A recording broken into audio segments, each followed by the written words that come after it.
Praise Lord. കർത്താവിൻ്റെ മഹനീയമായ നാമം വാഴ്ത്തപ്പെടുമാറാകട്ടെ. ഇന്ന് ദൈവവചനത്തിൽ നിന്ന് അനുഗ്രഹിക്കപ്പെട്ട ഒരു സന്ദേശം നിങ്ങളോട് അറിയിക്കുവാൻ ഞാൻ താല്പര്യപ്പെടുകയാണ്. പ്രിയമുള്ളവരെ, നമ്മുടെ എല്ലാവരുടെയും ആഗ്രഹം, നമ്മുടെ എല്ലാവരുടെയും അന്വേഷണം എങ്ങനെ രക്ഷ പ്രാപിക്കാൻ കഴിയും എന്നുള്ളതാണ്. വിശുദ്ധ ബൈബിളിൽ കർത്താവായ യേശുക്രിസ്തുവിനെ കുറിച്ച് നമ്മൾ പഠിക്കുമ്പോൾ എല്ലാവർക്കും പ്രതീക്ഷ നൽകുന്ന ഒരു വ്യക്തിത്വമാണ് കർത്താവായ യേശുക്രിസ്തു.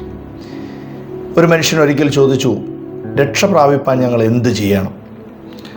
അത് ഒരു വ്യക്തിയാണ് ചോദിച്ചതെങ്കിലും ഇന്നും എന്നും മനുഷ്യരെല്ലാവരും രക്ഷപ്പെടുവാൻ, ഉയർച്ച പ്രാപിപ്പാൻ, വിടുതലുകൾ അനുഭവിപ്പാൻ, അനുഗ്രഹത്താൽ, സമാധാനത്താൽ, സന്തോഷത്താൽ ജീവിപ്പാൻ ആഗ്രഹിക്കുന്ന എല്ലാവരുടെയും ഒരന്വേഷണമാണ് എങ്ങനെ രക്ഷപ്പെടാൻ കഴിയും. വിശുദ്ധ ബൈബിൾ അതിന് വ്യക്തമായ ഉത്തരം നൽകുന്നു.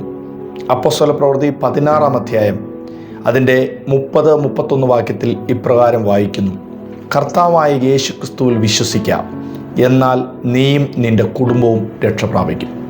പ്രിയപ്പെട്ടവരെ, രക്ഷ പ്രാപിപ്പാൻ നമ്മൾ നിരവധി വഴികൾ അന്വേഷിക്കേണ്ട. കർത്താവായ യേശുക്രിസ്തുവിനെ വിശ്വസിക്കുമ്പോൾ നമുക്ക് രക്ഷ ലഭ്യമാകും.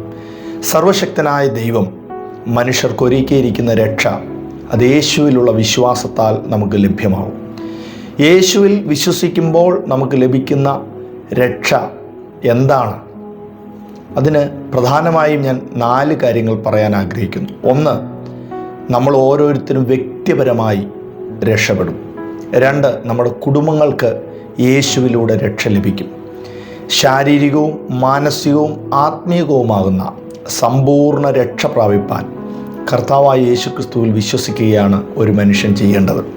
കർത്താവായ യേശുക്രിസ്തുവിൽ വിശ്വസിക്കുന്ന വ്യക്തികൾ നിശ്ചയമായും ദൈവമൊരുക്കിയിരിക്കുന്ന ആത്മാവിൻ്റെ രക്ഷയും പ്രാണൻ്റെ രക്ഷയും ശരീരത്തിൻ്റെ രക്ഷയും നിത്യമായ രക്ഷയും ലഭിച്ചവരായി, ഭാഗ്യവാന്മാരായി തീരുവാനിടവരും. ആകയാൽ നിങ്ങൾ രക്ഷപ്പെടുവാൻ എന്താണ് ചെയ്യേണ്ടത്? യേശുവിനെ വിശ്വസിച്ച് കർത്താവും രക്ഷിതാവുമായി സ്വീകരിച്ച് പാപവഴികളെ ഉപേക്ഷിച്ച് പാപത്തിൽ നിന്നും ശാപത്തിൽ നിന്നും അന്ധകാര ശക്തികളിൽ നിന്നും പൈശാചിക ആക്രമണങ്ങളിൽ നിന്ന് പൂർണ്ണമായി രക്ഷിപ്പാൻ കരുത്തനായ യേശുവിൽ ശരണപ്പെടുമ്പോൾ യേശുക്രിസ്തുവിൽ നിന്ന് ദൈവത്താലുള്ള ഇത്ര വലിയ രക്ഷ നിങ്ങൾക്ക് ലഭിപ്പാൻ ഇടവരും. ആകയാൽ ഇനി നിരാശപ്പെട്ട് ജീവിക്കേണ്ടതില്ല, ആശങ്ക ഉള്ളവരായി ജീവിക്കേണ്ടതില്ല, പ്രത്യാശ ഇല്ലാത്തവരായി ജീവിക്കേണ്ടതില്ല. യേശു നിങ്ങൾക്ക് വേണ്ടി രക്ഷ നൽകുവാൻ ഈ ലോകത്തിൽ വന്നവനാണ്. യേശു നിങ്ങളെ രക്ഷിക്കും. ദൈവം നിങ്ങളെ ധാരാളമായി അനുഗ്രഹിക്കട്ടെ.